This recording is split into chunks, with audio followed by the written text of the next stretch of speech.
Do I look okay? You look gorgeous. Thanks. So do you. Hi, this is the Overshare Show.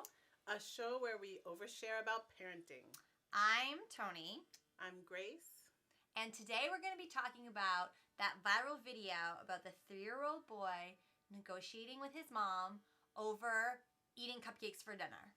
Yes, they were cupcakes. Okay. They were definitely cupcakes, and he wanted to have them for dinner, but his mother said no, and he went for them anyway, and so they got into a little debate about it. And that's what was so amazing about him, is him insisting, like, no, you're not the one listening to me.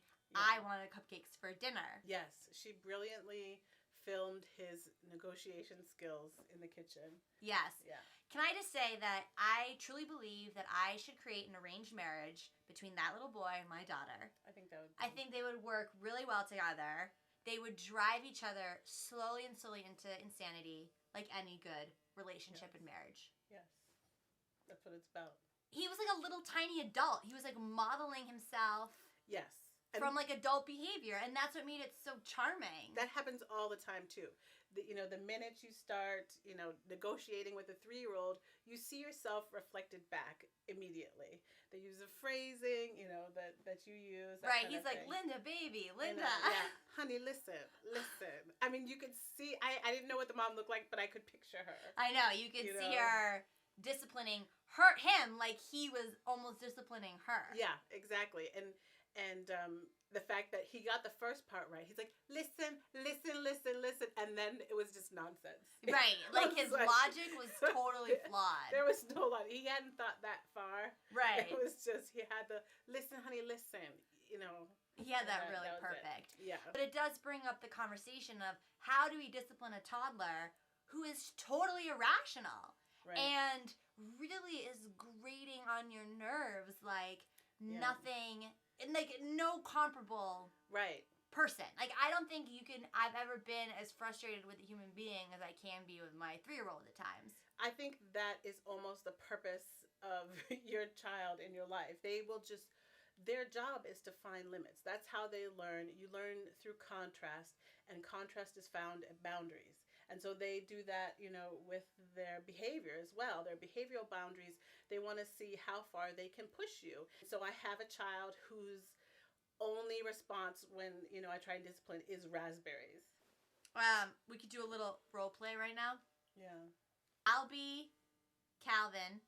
Okay. And you be you. Me be me. Mommy! Yes, Mommy. darling. I want it! Sweetheart, we can't do that right now. But I want to go right now. I know, you do want to go right now. I want to go right now. All right, Calvin. No, I don't laugh. See, that's the thing. Okay. Sweetheart, that is not okay. Out of my face. You need to go sit on the stairs. I'm going to go help you sit on the stairs. And lift you up. And you're faced away from me. Because he's like a Fisher cat.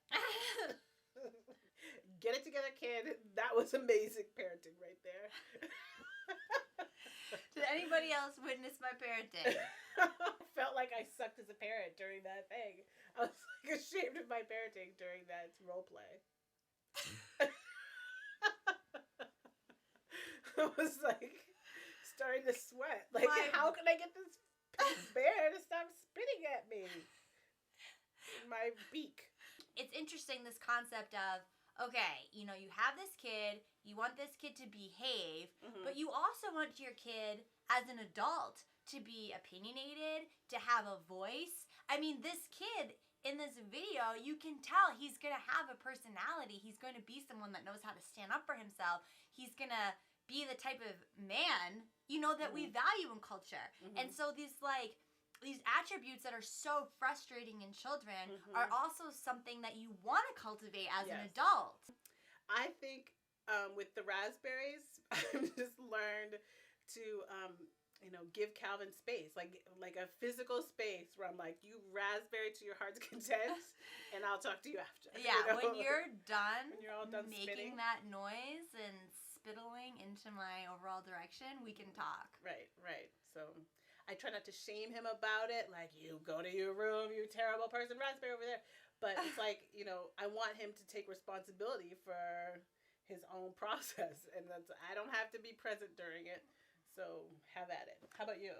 Right. I feel that right now I'm in a discipline conundrum in the sense that my daughter she has the capacity. She has the capacity to understand what I'm saying to her and to be reasonable. But at the same time, she's also so emotionally committed to what she wants. So I'm trying to work with her to establish the fact that I too understand what you want. You want the rainbow headband. Mm-hmm. And so I repeat what she wants. And I say, okay, you want the rainbow headband, but we don't have one. So it's like, how can we come up with a solution for the fact that you don't have a rainbow headband? And she usually can either realize that there is no solution, or she could also just be a terror, and to which point I say, you really have to kind of work through this a bit on your own. Because I feel like an emotional punching bag if I just allow her to just completely go off the spectrum of behavior, and I just stand witness to it. I feel at a certain point I have to be like, I actually was having an okay afternoon, and maybe I need a break from your screaming and yelling. It's true, and I think that I'm hoping in some way that will teach your child eventually how to honor their own boundaries by saying, it's like by you telling them where your limits are.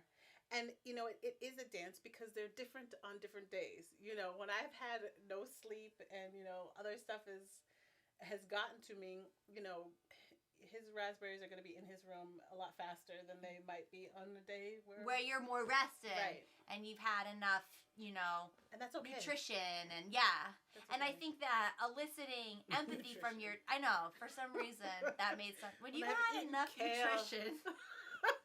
When I've had my vitamins, he can spit all he wants. For them to truly be like, oh, I'm gonna modify my behavior because my mom's tired. Right.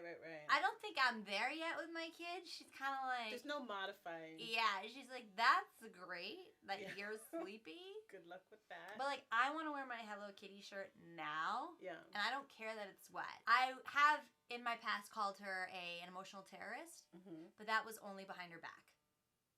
Well, now she'll know. And the reality is that your kid is going to make the same mistake more than once. They're not going to listen more than once. And so how do we keep our patience with correcting the same behavior over and over again? Right. Yeah, I think that I feel like I've read a lot of books where these are the tools you need, and if you learn A, B, and C techniques for disciplining, they apply across the board. Where that's just, there's no way that we deal with any of our other relationships with adults like that, where you're like, here are the tools that you need to deal with all of your coworkers. There's much more about personality types that come into it. Right. When you're building friendships, there's certain friends that I can say some things to and not others, or I have to, communicate with different people in different ways depending on their personality. So, the same thing applies to kids.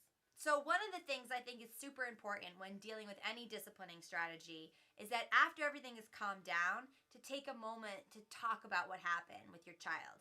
So when you and I were fighting and I'm like, stop taking my One Direction CD.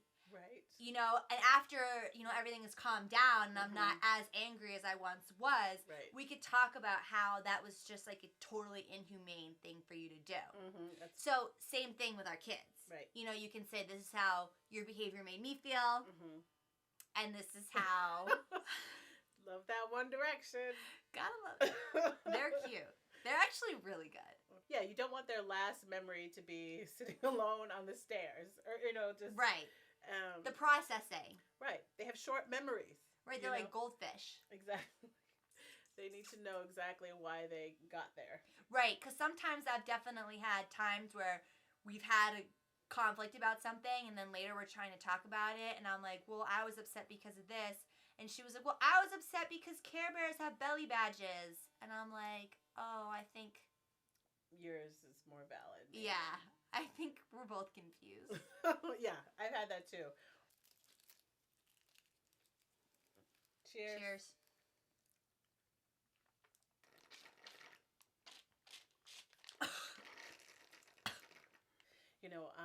and yeah. So. And it's the conversation. Yeah. That is important at the end. Right. Right. Never. Yeah. Okay. Okay. Cool. Right. I have to go into the bathroom. Go. Yeah. I'll just film me.